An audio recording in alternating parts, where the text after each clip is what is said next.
Exigimos al régimen de Nicolás Maduro cesar el bloqueo de los medios y asegurar el acceso a Internet, más cuando los venezolanos necesitan acceso a la información, pues Venezuela atraviesa una grave crisis política, económica y social. Este es el mensaje de APEVEX en el Día del Periodista Venezolano.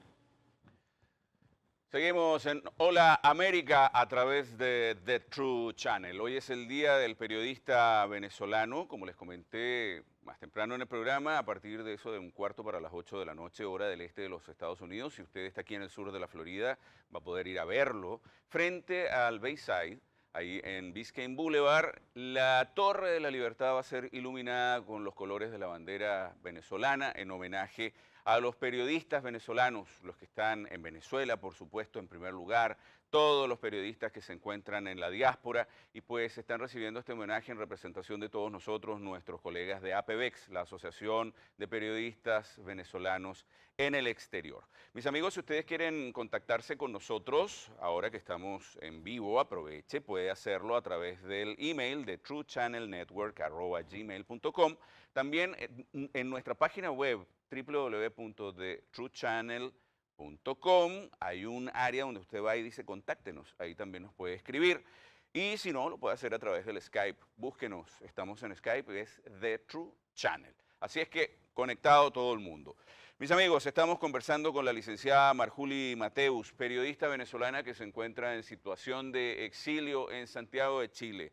Marjuli, como viste en el primer segmento, en la primera parte de la conversación, fue tu historia, lo que ha sucedido contigo, lo que pasó contigo, lo que hizo tomar la decisión de tener que irte de tu país, irte a un Chile que gracias a Dios está recibiendo a los venezolanos con mucho cariño. Ya de todas maneras nos vas a contar, porque hay una pregunta obligatoria, ¿qué está pasando con los venezolanos que están llegando? Tengo entendido que hay un grupo que está en fronteras, la embajadora Guarequena Gutiérrez está en la zona norte del país. Vamos a tener a la embajadora en próximos programas para que nos explique con respecto a la legislación chilena que está pasando con la inmigración venezolana. Pero te fuiste a Chile, estás virtualmente separada de tu familia, entiendo.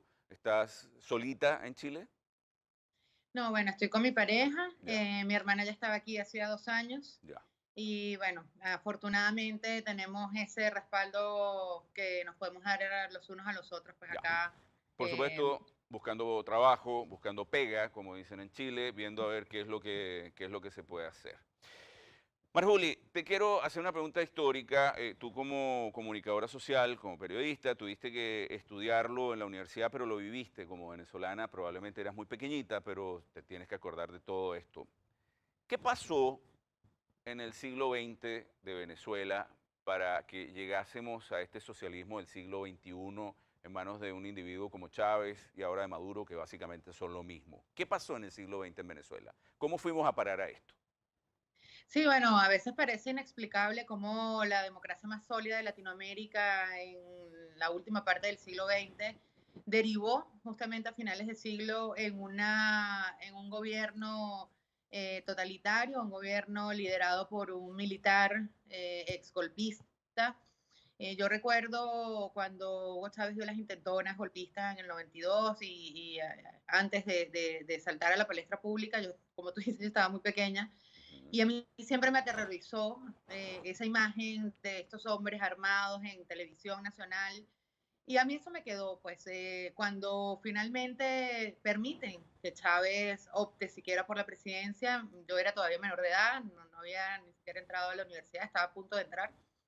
Y me llamó muchísimo la atención que un país democrático le permitiera a alguien que había atentado contra el orden constitucional siquiera optar por algún cargo de elección pública. Yo creo que eso fue uno de los grandes errores de la clase política venezolana del siglo pasado, permitir ser tan permisivos con aquello de la inclusión y de darle espacio a todos, pues yo creo que hay que tener cuidado con esas cosas. Y derivó en esto porque yo supongo que el venezolano estaba buscando un vengador, estaba buscando esa persona que acabara con esa deteriorada política. Si bien éramos la democracia más sólida de Latinoamérica, pues teníamos grandes imperfecciones. Había una galopante corrupción, un paternalismo de Estado, había un populismo que estaba ya socavando las bases de esa democracia que lucía muy sólida y que finalmente terminó en lo que ya conocemos. Entonces, creo que aquellos errores nos pasaron factura y nos pasaron factura porque parte de esa clase política que ocasionó ese escenario, ese caldo de cultivo, ese terreno fértil para que llegara un caudillo a presentársenos como la salvación, parte de esa clase política lo apoyó, buscó venganza política hacia sus detractores o hacia sus contrincantes, depositando ese apoyo en una figura que quizás pensaron que era manipulable o que iba a ser temporal y resulta pues que se convirtió en esa persona que nos llevó con una supuesta revolución hacia el deterioro y la crisis más grande que hayamos vivido en Venezuela en cuanto a lo político, lo social, lo económico y ahora lo migratorio, pues sin precedentes en la región esta migración. Entonces yo creo que aquellos errores políticos, aquellos errores de esa clase política que se enquistó en el poder y que se turnaban para simplemente beneficiarse de la política y del poder en Venezuela, pues derivó en esta ingenuidad. Yo creo que a pesar de que eran aquellos zorros políticos, pues fueron ingenuos al pensar que un militar no iba a tomar por la fuerza el poder. Y muchos se dieron cuenta temprano históricamente, digamos, en cuestiones de tiempo, pero ya era tarde porque ya había avanzado y ya había ganado terreno en el apoyo popular y terreno en lo político. Marjoli, tú creciste con Chávez, eras jovencita todavía cuando entra Chávez en el poder en el año 1998, pero tengo entendido que puedes haber alcanzado incluso a ver cómo era el ejercicio del periodismo en los últimos años de Chávez, en el gobierno, quiero decir, y después viviste el ejercicio de tu profesión básicamente con Nicolás Maduro. En términos de eso, en cuanto al ejercicio de la profesión de periodista, ¿cuál es la diferencia que ves entre uno y otro, entre Chávez y Maduro, si es que la hubiera? Bueno, las diferencias son pocas, solo que yo creo que Maduro ha como concentrado ese abuso de poder, esa arremetida contra la prensa en los últimos 5 años. Chávez lo hizo a lo largo de 15 años. Entonces, creo que es la misma dosis de autoritarismo, de abusos y de atropellos contra la prensa y contra la sociedad en general, pero él lo ha encapsulado, lo ha metido como concentrado en estos últimos 5 años y ya un poco se ha quitado la máscara. Chávez quizás guardaba algunas formas, pero no olvidemos que durante el gobierno de Chávez se cerró RCTV, se cerraron 44 emisoras de un solo plumazo, Sí, un solo señor. día, 44 emisoras y la icónica CNV Sí. fue cerrada durante el periodo chavista. Entonces yo creo que parte de lo que tenemos que corregir y superar es la memoria corta del venezolano. No se nos puede olvidar que donde estamos y hemos llegado a esto fue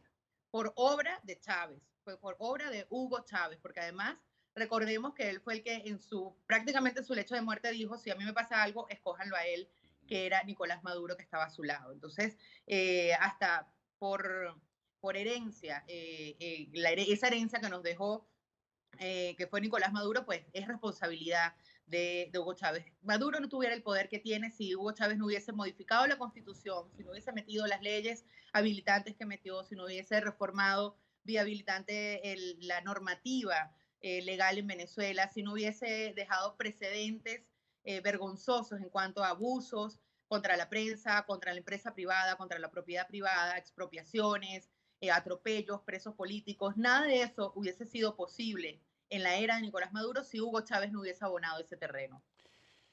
Marjoli, ¿cómo es el ejercicio del periodismo en la dictadura venezolana? ¿Cómo podrías de repente narrarnos o describirnos un día de un periodista en Venezuela, un periodista que cubre una fuente donde se tiene que encontrar de repente con funcionarios del gobierno, funcionarios de la oposición, con personas? ¿Cómo es el día? ¿De qué se tiene que preocupar? ¿Cómo enfrenta un periodista el día a día en Venezuela? Bueno, el ejercicio del periodismo en Venezuela yo pienso que es valiente, para empezar. O sea, salir todos los días, bien sea con tu chaleco, con tu grabadora, con tu micrófono, y que te identifiquen como periodista, es un acto de valentía. Es un acto de valentía no porque la gente te vaya a hacer algo, al contrario. ya hemos retomado paradójicamente en medio de la peor censura, de la peor arremetida contra la prensa, hemos retomado ese terreno en la sociedad donde te ven como esa voz que necesitan para hacer llegar sus demandas y sus carencias. Pero identificarte como periodista ante grupos armados, civiles armados, la autoridad que representa un guardia nacional, un SEBIN o un DGCIN, un funcionario militar o policial, pues es un acto de valentía, yo creo. Te pido que ¿Perdón? vayamos un momento a una pausa y me vas a seguir narrando precisamente eso, que es la parte, creo, cúspide de este programa. Ya volvemos, vamos a Seguro. una pequeña pausa.